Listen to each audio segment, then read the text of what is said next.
So, are we getting too much entangled with our performance activity?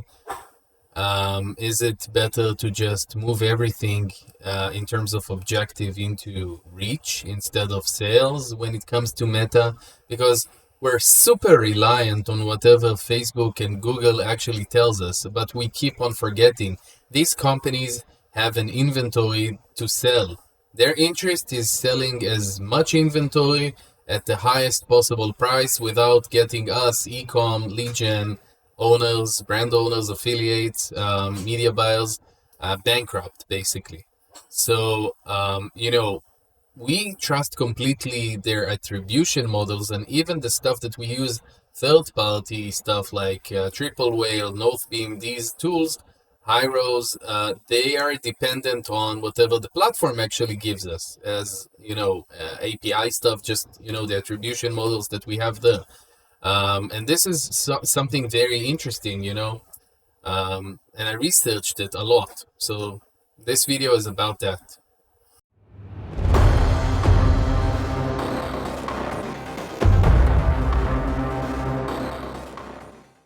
A year ago, a company named Pace, I think, that really does, all that company does is really focused on the campaign effectiveness and how much, the attribution model is actually, on point and focuses on whatever you need.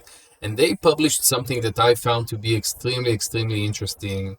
They did some tests for a bunch of their clients, and what they did is they allocated the bottom of funnel traffic or budgets in Meta. Specifically, they tested Meta from sales to reach. So what they did is, instead of getting conversions, basically they wanted to get as much exposure that's like, horizontal exposure. What they call is basically, as many people, individual people that would see their ad.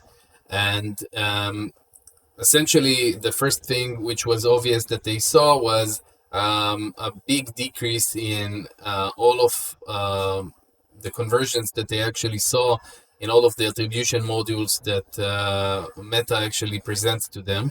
But when they really checked in depth in incremental tests and MMM tests, they found that there was a big improvement, 50% in results. So it was obvious to them, at least, that moving the activity or budgets and objectives into reach has improved dramatically, I would even say, the results. So the first question is, do you have the guts to do that drastic of a change?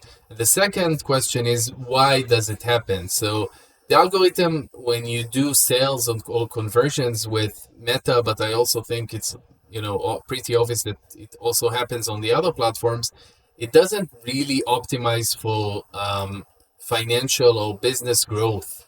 It optimizes the numbers of sales that come in. Basically, the first audience that it would reach is people that are already kind of like bottom of funnel, even if you exclude the audience. That means that it's an audience that is very much highly likely to purchase, regardless of if you had that campaign or not.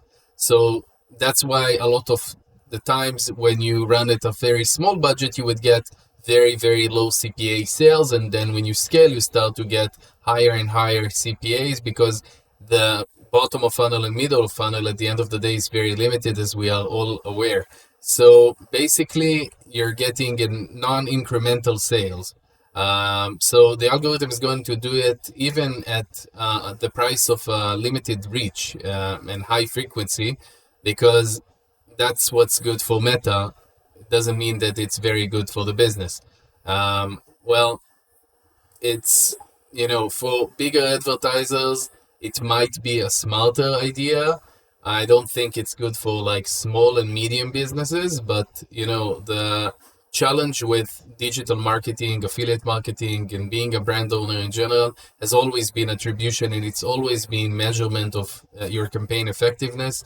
Let me know what you think. I'm gonna publish, already did, the results from their test. Super interesting. Let me know if you actually think that you have the balls to run this test for yourself, and you think you have the tools to actually measure the incremental sales that you will get from this.